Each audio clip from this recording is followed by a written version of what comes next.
എടാ ആദി, ദേഷ്യം കൊണ്ട് മനുഷ്യൻ എന്താ ചെയ്യേണ്ടതെന്നറിയില്ല. അവൻ്റെ കോപ്പിലെ ഇരുളി. എന്നാലും എൻ്റെ രുദ്ര, നിനക്ക് ഒരു പെണ്ണിനോട് പ്രേമം? എനിക്ക് വിശ്വസിക്കാൻ പറ്റുന്നില്ലളിയാ. കലിപ്പൻ ചെക്കന് പ്രേമമൊക്കെ. Oh my God, പ്രേമോ? അങ്ങനെ ഞാൻ പറഞ്ഞില്ലല്ലോ. ഇവനിതെന്താ പറയുന്നേ? പ്രേമം ഒന്നുമല്ല. പിന്നെ ഇതിന് വേറെ പേരെന്താടാ? അത് പ്രേമല്ല. എൻ്റെ പൊന്നളിയ, ഈ അസുഖത്തിന് ഒറ്റ പേരേ ഉള്ളൂ, പ്രേമം. ലാംഗ്വേജ് മാറുമ്പോൾ കുറെ പേരൊക്കെ ഉണ്ടാകും. ലവ്, കാതൽ, പ്യാർ, പച്ചറ്റെ. ഇനി എന്തേലും പറഞ്ഞ ചവിട്ടി മോന്തയുടെ ഷേപ്പ് മാറ്റും ഞാൻ. അവൻ്റെ ഒരു കണ്ടുപിടുത്തം. ആഹാ, അത് ശരി.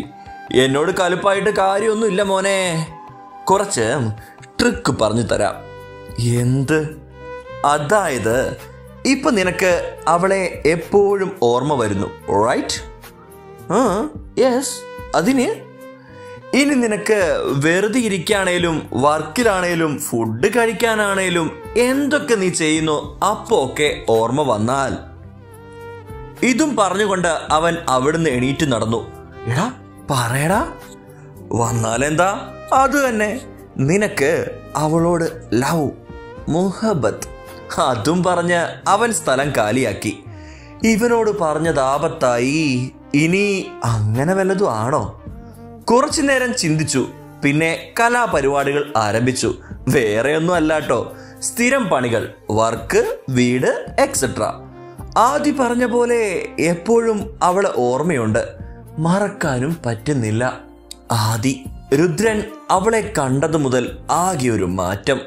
പ്രേമമാണെന്ന് സമ്മതിക്കുന്നുമില്ല. ഇന്നേ വരെ അവൻ ഇങ്ങനെയൊന്നും ഒരാളെ പറ്റിയും പറഞ്ഞിട്ടുമില്ല, ചിന്തിക്കാറുമില്ല. അവളെക്കുറിച്ച് അറിയാൻ തന്നെ തീരുമാനിച്ചു. അവനോട് പറഞ്ഞാ സമ്മതിക്കില്ല. അതുകൊണ്ട് അവൻ അറിയാതെ അവളുടെ കോളേജിൽ പോയി. ഭാഗ്യം കൊണ്ടോ എന്തോ ആദ്യം കണ്ടതാ അവളെയാ. അന്ന് റോഡിൽ വെച്ച് കണ്ടതുകൊണ്ട് ഫേസ് ഓർമ്മയുണ്ട്. അവള് കയറിപ്പോയ ക്ലാസ് നോക്കി ഓഫീസിൽ ചെന്ന് ചോദിച്ചു ആ ക്ലാസ്സിലെ എല്ലാ കുട്ടികളുടെ ഡീറ്റെയിൽസും. ആദ്യം ഒന്നും പ്രിൻസിപ്പൽ സമ്മതിച്ചില്ല. പിന്നെ ക്യാഷ് കൊടുത്തപ്പോൾ സാറിന് പ്രശ്നമില്ലാതായി. കോളേജിലെ കുട്ടികളുടെ വിവരമൊന്നും പുറത്തു പോകാൻ പാടില്ലെന്നാ. നിങ്ങൾ ഒരുപാട് നിർബന്ധം പിടിച്ചത് കൊണ്ട് മാത്രമാണ്. Yeah I know sir. Athmika Maheshwar. അങ്ങനെ അവളുടെ ഡീറ്റെയിൽസ് കിട്ടി. സ്ഥലം ഒക്കെ നോക്കി വെച്ച് അവിടുന്ന് പോന്നു. ഒരു ഫ്രണ്ട് വഴി അന്വേഷിച്ചപ്പോൾ അവളുടെ കല്യാണം ഫിക്സ് ചെയ്തുന്ന്. രുദ്രന് അവളെക്കുറിച്ച് പിന്നീട് പറയാത്തത് കൊണ്ടും പിന്നെ അവളെക്കുറിച്ച് അന്വേഷിച്ചില്ല. എന്തിനാണ് ഇവിടെ നിർത്തിയേ?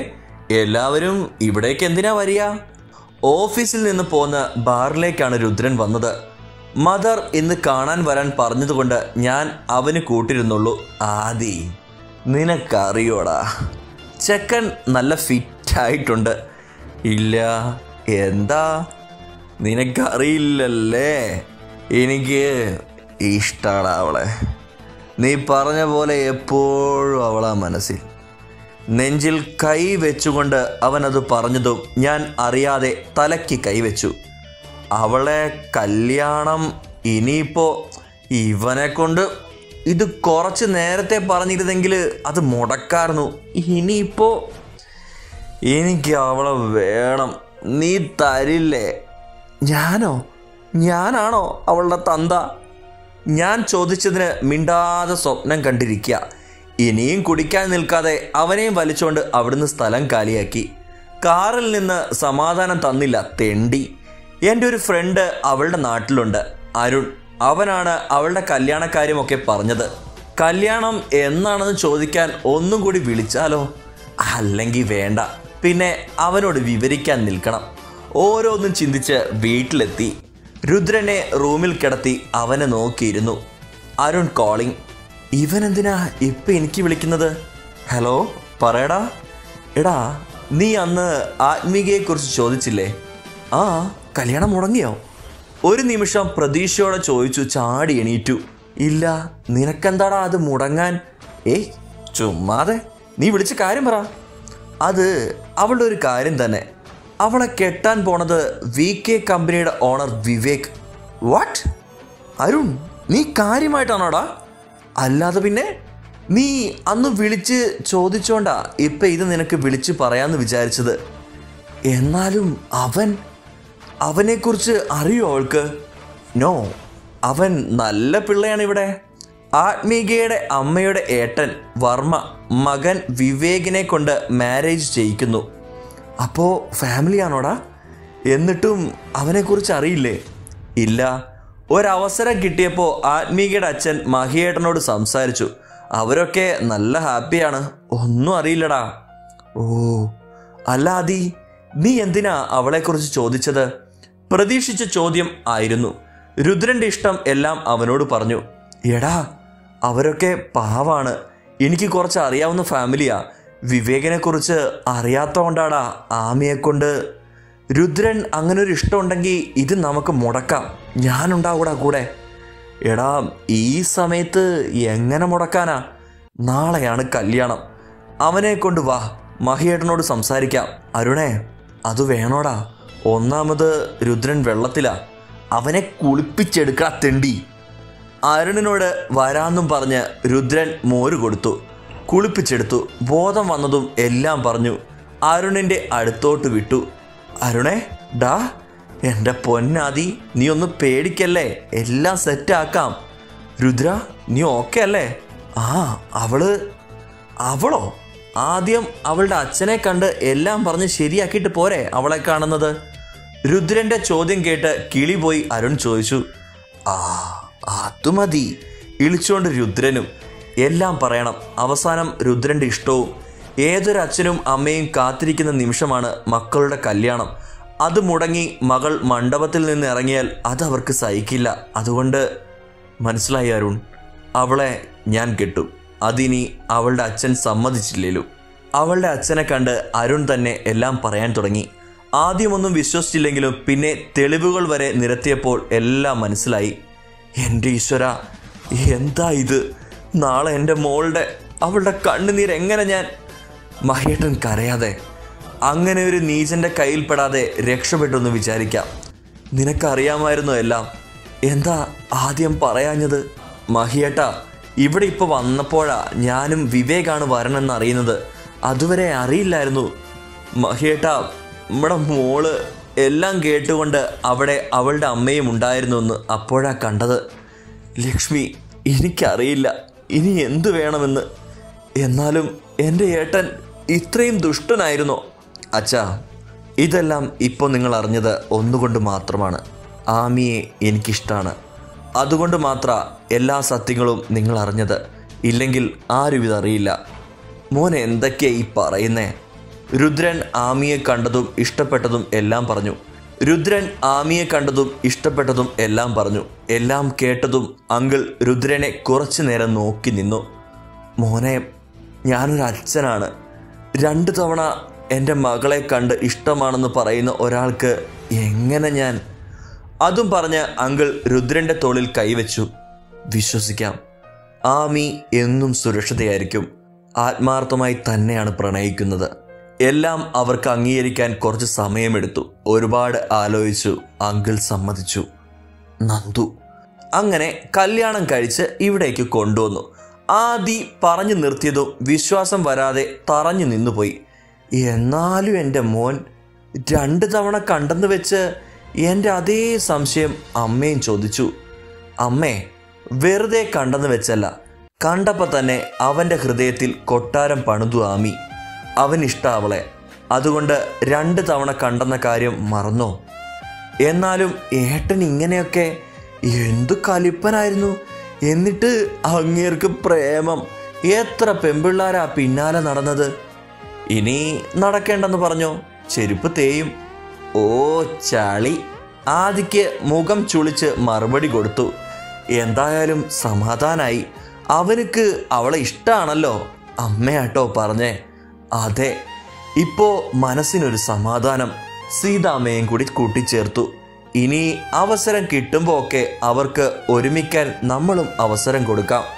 ഞാൻ എൻ്റെ കാര്യം അങ്ങ് പറഞ്ഞു. തറവാട്ടിൽ പോയാൽ പിന്നെ എന്തൊക്കെയാണോ എന്തോ. ആദിയുടെ അതേ ടെൻഷൻ എനിക്കുമുണ്ടായിരുന്നു. അവിടെയും അവരെ ഒന്നിപ്പിക്കാൻ അവസരം കിട്ടിയ മുതലാക്കാം. അതെ, വീണ്ടും ഓരോന്നും പറഞ്ഞിരുന്നപ്പോഴത്തേനും ഏട്ടനും വന്നു. ആമി.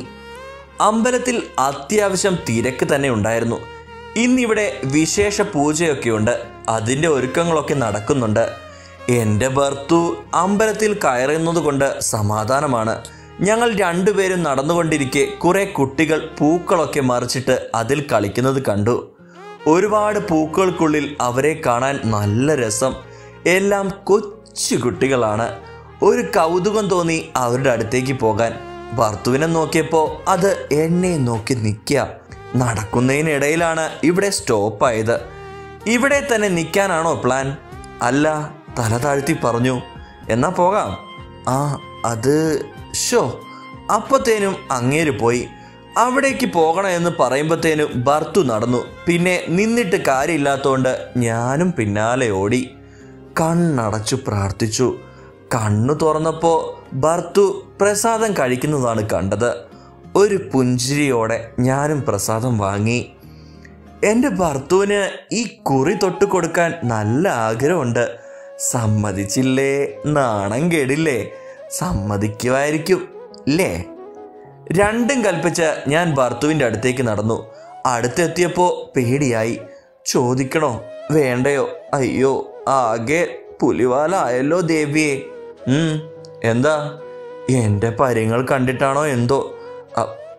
അത് പിന്നെ കാര്യം പറയാതെ ഞാൻ ആക്ഷൻ ഇട്ടു. സമ്മതിക്കണേ ഈശ്വര. മുഖത്ത് നോക്കാതെ താഴോട്ട് തന്നെ നോക്കി നിന്നു. തൊട്ടു തരുന്നില്ലേ? പെട്ടെന്ന് ചോദിച്ചതും ഞെട്ടി തല ഉയർത്തിയപ്പോൾ കുറച്ച് തല താഴ്ത്തി എനിക്ക് നേരെ നിൽക്കുന്നു. സന്തോഷം കൊണ്ട് പെട്ടെന്ന് തല കുലുക്കി കുറി തൊട്ടുകൊടുത്തു. അറിയാതെ ഭർത്തുവിന് ഒന്ന് ചിരി കൊടുത്തു. അയ്യോ, ദേ എനിക്ക് ചിരിച്ചു തന്നു. ഒന്ന് പുഞ്ചിരിച്ചോണ്ട് എൻ്റെ ഭർത്തു നടന്നു. പ്രാർത്ഥിച്ചപ്പോഴത്തേനും പ്രതിഫലം തന്നോ എന്ന മട്ടിൽ ദേവിയെ നോക്കി പിന്നാലെ നടന്നു. നേരത്തെ കുട്ടികൾ പൂക്കളിൽ കളിച്ച സ്ഥലത്തോട്ടാണ് ഭർത്തു പോകുന്നത്. ഇതെന്താ ഇവിടേക്ക്? എന്തായാലും അത് എടുത്തു കാണാൻ പറ്റിയ സന്തോഷത്തിൽ ഞാൻ ഭർത്തുവിനെ കടന്ന് തുള്ളിച്ചാടി കുട്ടികളുടെ അടുത്തേക്ക് പോയി. അത്രയും പൂക്കൾ പരത്തിയിട്ടിരിക്കുകയാണ്. കാണാൻ തന്നെ എന്താ ഒരു ഭംഗി. കുട്ടികളൊക്കെ അതിന് മുകളിലൂടെയാണ് കളിക്കുന്നത്.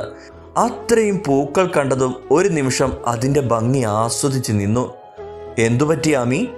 പെട്ടെന്ന് ചെവിക്കടുത്തേക്ക് മുഖം ചേർത്ത് ഭർത്തു അത് ചോദിച്ചതും കൈ സാരിയിൽ കൊരുത്തു വലിച്ചു. ഇതൊക്കെ അടുത്ത് കാണാൻ മോഹിച്ചില്ലേ നീ? എൻ്റെ മുന്നിലേക്ക് നിന്ന് അത് ചോദിച്ചപ്പോൾ ഉണ്ടെന്ന് തലയാട്ടി സമ്മതിച്ചു. അതിൻ്റെ ഭംഗി നോക്കിക്കൊണ്ട് നിന്നതും പെട്ടെന്ന് പൂക്കളൊക്കെ മേലേക്ക് വീഴാൻ തുടങ്ങി. നോക്കിയപ്പോൾ കുട്ടികളൊക്കെ പെറുക്കി എറിയുകയാണ്.